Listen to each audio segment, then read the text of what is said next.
Welcome back to the series of walkthroughs for the Sound Iron Symphony series brass. I've been doing this for so long now, about 20 straight hours. So in this video I'm going to show you some quick tips regarding the core patches and the specific patches like I talked about in the last video if you watched that. Actually no, the second last video because I'll be doing the legato in between. Anyway, what we're going to have a look at is just some quick tips to show you how to work around with the articulations and the key switches and the velocity ranges. I'll give you a quick couple of hints on how to get the most out of that and show you how to get the most out of the specific patches. Now, first of all, we'll have a look at choosing articulations and mixing articulations. Now, let's take one example. We're working with the core patch. I'm going to use the horns ensemble for all these patches because it's all the same across all the instruments, the different patches.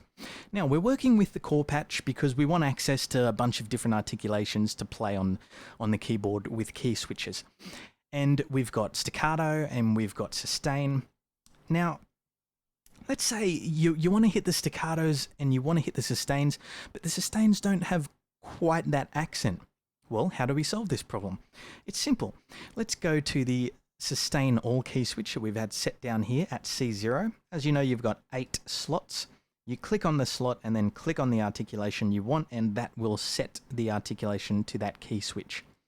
So we go down to the sustain key switch, and that's got the sustain on it. Let's go up to the staccato key switch that's on D0. And we go down here where it says key. Here you can change the key. And let's drag that staccato articulation key switch from D0 all the way down to C0 so that it sits on top of the sustain articulation. Now, you basically got a key switch that activates both staccato and sustain. So now you can perform accented sustains like this.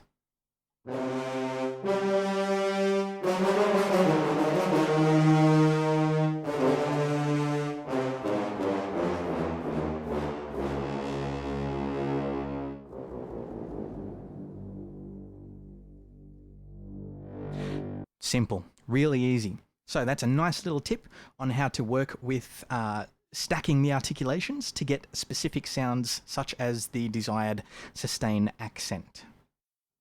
And now we'll have a look at a specific patch. Specific patches are the ones that contain a little more content based on that particular articulation type. For the staccatos, they have more round robins. Obviously, the round robins you get in the core patches are a little watered down. You get basically just pseudo round robin. A lot of them have 3 or 4 round robins and they kind of just repeat. But they still work very well. So let's have a look at a specific patch and let's have a look at the vary speed and repetition for staccato. Now, if you pull in the staccato specific patch, you'll notice that some things are a little different. What you're given is you're given the staccatos with the entire dynamic range across the CC controller, and then you're given key switches for the different dynamics that were recorded for that instrument for the staccato. So here for the horns we've got staccato pianissimo, forte, and we've got staccato stop mute. So it's a staccato specific patch if you really want to get into it and you want to sort of get a bit more surgical with how you're composing. There are more round robins, so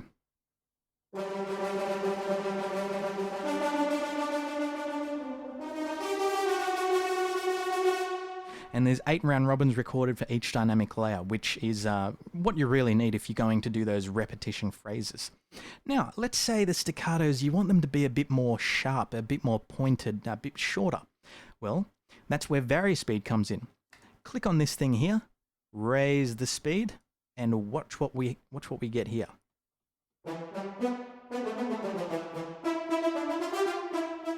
Let's lower that again. You notice you get an accented staccato when the speed's set to low, and you get a nice staccatissimo when the speed's set to high. And it's very natural because it's not really doing anything to the samples other than speeding them up slightly and slowing them down slightly. And because it was recorded in high fidelity, you get no artifacts. It sounds completely natural. And that is great if you want to basically set. So let's say you've got staccato, right? You got all the dynamic layers here. Let's learn MIDI CC to a fader.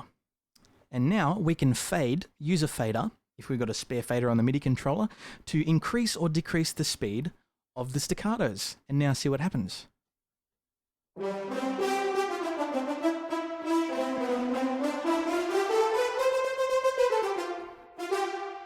Now, as you know, because it speeds the sample up, you get a bit less of the tail there. So what you can do is just chuck on a little bit of reverb. I mean, obviously, if you're going to be turning the speed up really high and affecting the sample in that way, you can chuck on a bit of extra reverb to sort of cover up for that. Let's chuck on some reverb, not too much, and play with it again.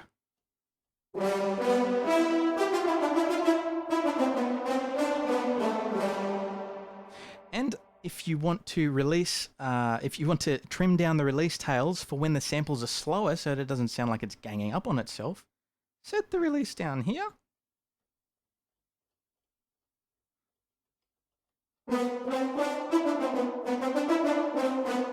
There you go, completely natural.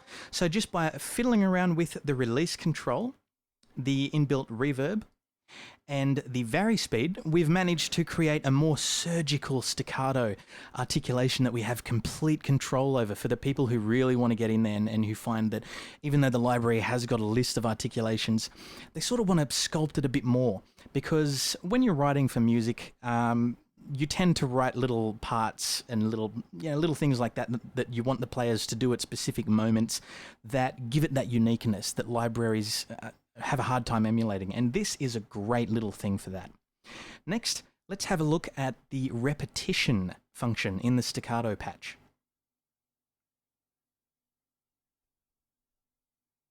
Now we'll just turn the vary speed off so we can keep everything nice and natural. Release up.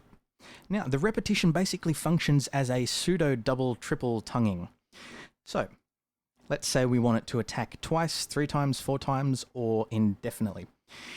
We set the speed to the amount of notes, and it can be set to 8ths or 8 triplets, 16ths or 16th triplets, and you can even set the accent to the first or the last note. I'll show you how this works. So let's say we've got the repetition on twice. We press the button once, or the key once, and it repeats 2 times. Let's speed that up to 16ths. And now we've got a nice pseudo double tonguing thing going on. Let's set the accent to first and increase it to 4.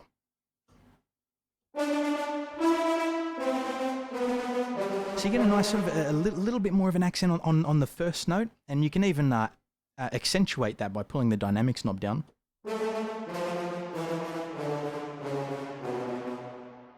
And that's a great function. Let's say you wanted to go even faster. Let's go 16th triplets if you're doing a triplet song, and let's set it to run. Now it'll just repeat.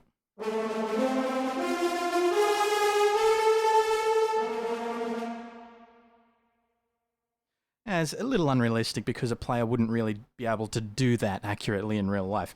So if you want, you can just stick with the 2, 3, and 4. And that is a great thing to have if the double tonguing and the triple tonguing just doesn't really fit to your exact tempo and you want it to be more surgical.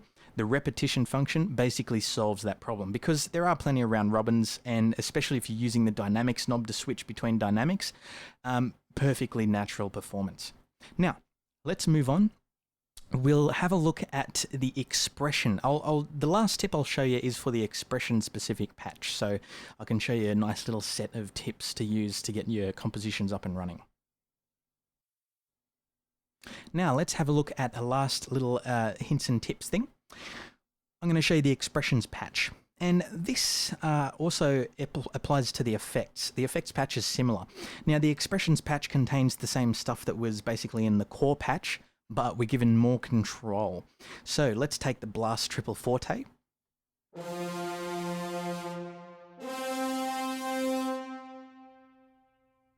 Let's say you want to increase the speed of that so that it fits into your composition a little better.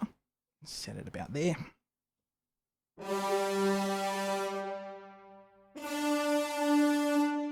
Pull it up even more. So this allows you to have more control over the expressions, because expressions in essence are one-trick ponies. They do one thing, that's it.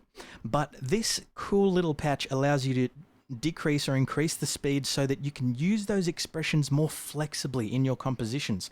So if you're doing a composition at a certain tempo and one of the expressions just doesn't fit in, this will solve that. Let's move on and try a couple of others. Okay, let's try Marcato. No, Sforzando, that's a good example. Let's hear the natural one. Obviously, Sforzando sounds great. You might have to time it a little bit if you're going to put it in your piece naturally, but if you want it to fit perfectly in your piece, you just move that slider along, which again, you can learn to MIDI CC. Make it go a little bit faster.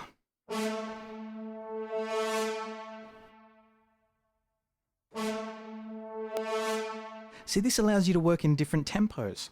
And there's even a sync feature, which allows you to change the speed of the sample rather than according to your varispeed slider, but according to the speed of your host tempo. So you put the tempo up, you've got tempo increases, and it will increase the speed of it according to that tempo. So it's a really great little feature that allows you to work with the expressions. As we know, expressions are things that are great, but we don't always use them in compositions due to their two-dimensional nature and the fact that they're not as playable as staccato or sustains. But this really solves that problem and makes those expressions easy to use in a variety of different compositions. And it works well for the effects patches as well.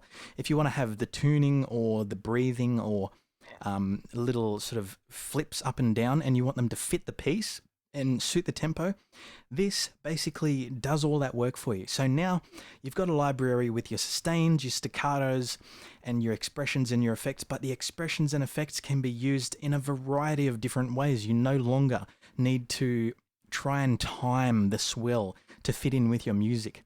You can change the swell using Kontact's inbuilt scripting that Native Instruments have done with this varispeed so that it fits and you don't have to fiddle around with it. So those are the hints and tips for that. And before I finish this video, I'll just show you a quick little hint also regarding the core patches and how to work with different articulations in fancy ways. Now we're back to the core patch.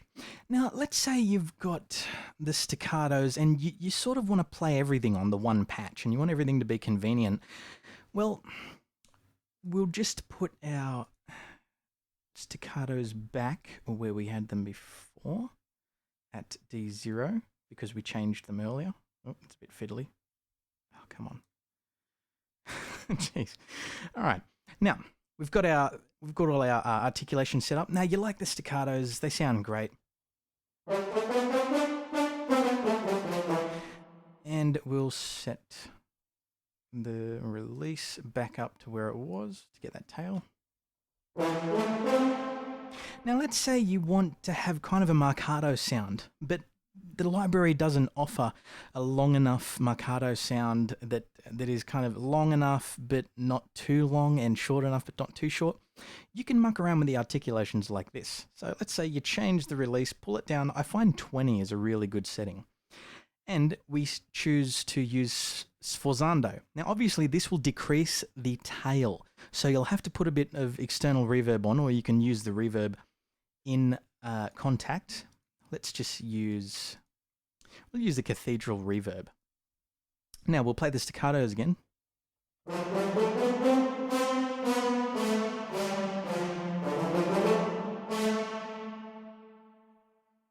I'll set the reverb to a little lower.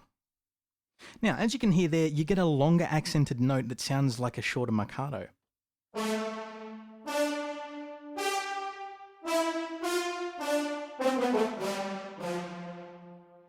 And now you've got a sforzando that acts as a Mikado. So really, the way the release works and how you can sort of put some of the original reverb from the recordings in, it really allows you to be really flexible. So if you find that you're using longer staccatos in the staccato patch, but you want something that has a bit more of a sustain, a bit more of an accent like a marcato, but you can't really find it, just use the sforzando and take the release down and put some of the original reverb on, and it'll fit really well.